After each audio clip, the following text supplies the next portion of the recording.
ఈరోజు మనము వృద్ధులలో మతిమరుపు ఎందుకు వస్తుంది, దానికి గల కారణాలు, హోమియోపతిలైన మందులు ఉన్నాయని అడగడం జరిగింది. నమస్తే అండి, నా పేరు డాక్టర్ డివిఆర్డి, సీనియర్ హోమియో కన్సల్టెంట్ అని స్నేహ హోమియోపతి. వృద్ధులు అంటే 65-70 ఏళ్ళు వచ్చేసరికి వాళ్ళకు నర్వస్ సిస్టమ్ వీక్ ఉంటుంది. కొంతమందిలో పార్కిన్సన్స్ కానీ అల్జీమర్స్లో వ్యాధి వచ్చిన వాళ్ళలో కూడా ఈ మతిమరుపు అనేది కామన్గా వస్తుంటుంది. ఎందుకంటే వాళ్ళ న్యూరాన్స్ అనేటివి డబల్ కాలేవు. అదే ఎంగేజ్ ఉన్నప్పుడు న్యూరాన్స్ ఎక్కువ డెవలప్ అవుతుంటాయి, మెమరీ కూడా బాగుంటుంది. ఒక ఏజ్ వచ్చిన తర్వాత ఆ న్యూరాన్స్ అనేటివి డెవలప్ కాకపోవడం వలన, అంటే వాటి మధ్యలో ట్రాన్స్మిషన్ అంటారు కదా, కమ్యూనికేషన్, అది చక్కగా ఉండదన్నమాట. దెబ్బతినడం వల్ల నర్వ్స్ మతిమరుపు అనేది వస్తుంటుంది. మరి వీళ్ళకు కొన్ని ఎక్సర్సైజులు ఉంటాయి. అంటే మతిమరుపు ఒక 60-65 ఏళ్ళు వచ్చి మతిమరుపు వస్తుంది అనే ఫీలింగ్ ఉన్నప్పుడు కొన్ని ఎక్సర్సైజులు చేయడం వల్ల దాన్ని కొంత పోస్ట్పోన్ చేయొచ్చు.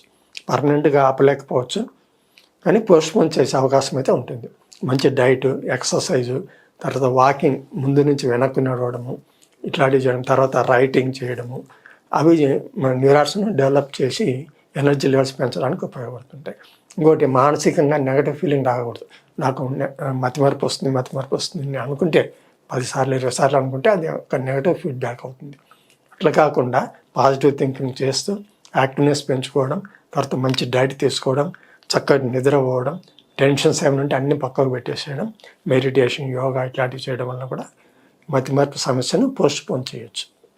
సో దీనికి కావాల్సింది మంచి డైట్, మంచి రెస్ట్, తర్వాత స్ట్రెస్ తగ్గించుకోవడం. ఇవి చాలా ఇంపార్టెంట్ ఈ వృద్ధాప్యం వచ్చిన వాళ్ళల్లో.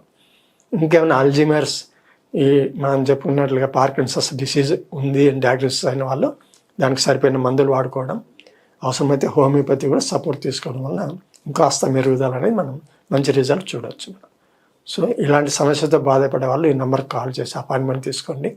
హోమియోపతిలో సైడ్ ఎఫెక్ట్స్ లేకుండా సేఫ్ మెడిసిన్స్ ఉన్నాయి, చక్కగా వాడుకోండి. మీకు ఈ సమస్య నుంచి బయటపడవచ్చు మీరు. నమస్తే.